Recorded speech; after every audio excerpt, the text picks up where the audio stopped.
আওয়ামী লীগের সাধারণ সম্পাদক ওবায়দুল কাদের বলেছেন, কোনো ইস্যু না পেয়ে গণ-অভ্যুত্থান থেকে লিফলেট বিতরণে নেমেছে বিএনপি, সরে এসেছে ভারত বিরোধিতা থেকেও। স্থানীয় সরকার, পল্লী উন্নয়ন ও সমবায় মন্ত্রী তাজুল ইসলাম বলেছেন, বিদ্যুৎ, গ্যাসের মতো নাগরিক সেবার দাম বাড়ালে মানুষের নগরমুখী প্রবণতা কমতে পারে।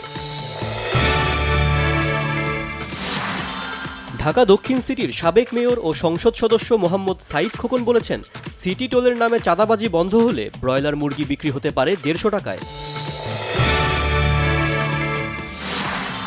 রাঙামাটির লংগদুর মনপতি এলাকায় জনসংহতি সমিতি ও ইউপিডিএফ এর মধ্যে গোলাগুলিতে ইউপিডিএফ এর কালেক্টর সহ 2 জন নিহত।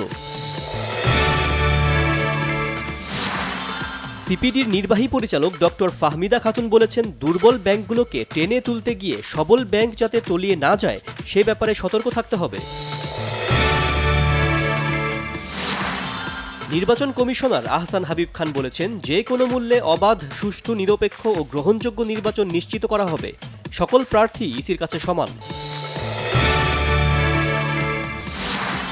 ন্যায় বিচার পাওয়ার অধিকার দেশের সকল নাগরিকের রয়েছে, কক্সবাজারে এক অনুষ্ঠানে বলেছেন প্রধান বিচারপতি ওবায়দুল হাসান।